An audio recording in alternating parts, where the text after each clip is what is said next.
ഓച്ചിറയിൽ 30 kilo കഞ്ചാവ് പിടികൂടിയ case. സംഭവത്തിൽ മുഖ്യപ്രതി പിടിയിൽ. കഞ്ചാവ് എത്തിച്ചു നൽകിയ 32-കാരൻ കിഷോറിനെയാണ് ഓച്ചിറ പോലീസ് അറസ്റ്റ് ചെയ്തത്. ഒറീസയിൽ നിന്നാണ് ഇയാളെ പിടികൂടിയത്.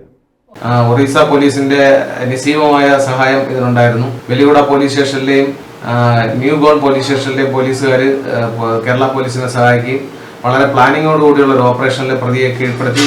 ഓച്ചിറയിൽ കഞ്ചാവ് പിടികൂടിയ സംഘത്തിൽ ഒരാൾ കൂടി അറസ്റ്റിൽ. കഞ്ചാവ് നൽകിയ 32-കാരൻ കിഷോറാണ് അറസ്റ്റിലായത്. ഒറീസയിൽ നിന്നാണ് ഓച്ചിറ പോലീസ് ഇയാളെ പിടികൂടിയത്. ജൂൺ 19-നായിരുന്നു കേസിനാസ്പദമായ സംഭവം. 30 കിലോ കഞ്ചാവുമായി വന്ന 5-അംഗ സംഘത്തെയാണ് ഓച്ചിറ പോലീസ് പിടികൂടിയത്. ഇവരിൽ നിന്നും കിട്ടിയ വിവരമനുസരിച്ചാണ് പോലീസ് സംഘം ഒറീസയിലെത്തി വെലുകുടി എന്ന സ്ഥലത്ത് നിന്നും കിഷോറിനെ പിടികൂടിയത്.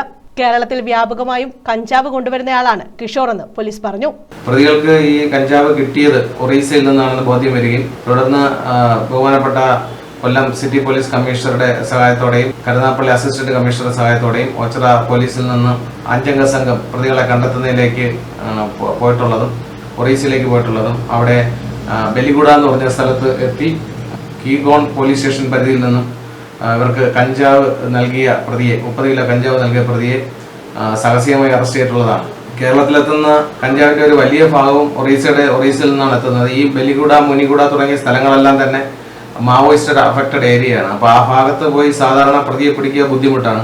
പക്ഷേ ഈ പ്രാവശ്യം പ്രതി ഉറപ്പായിട്ട് പിടിക്കണമെന്നുള്ള ലക്ഷ്യത്തോടു കൂടിയാണ് പോയത്. ഇയാൾ നേരത്തെയും പല സ്ഥലങ്ങളിൽ ഇന്ത്യയുടെ മറ്റ് സംസ്ഥാനങ്ങളായ UP, മഹാരാഷ്ട്ര യിലും അടക്കം നിരവധി സ്ഥലങ്ങളിൽ ഇയാൾ കഞ്ചാവ് ഇപ്രകാരം കടത്തിയിട്ടുണ്ടെന്നാണ് അറിയാൻ കഴിയുന്നത്. SHO അജേഷ് വിജയൻ, SI സുനിൽകുമാർ, കനീഷ്, രാജേഷ്, മോഹൻലാൽ എന്നിവരടങ്ങിയ സംഘമാണ് പ്രതിയെ പിടികൂടിയത്. News bureau, Ochira.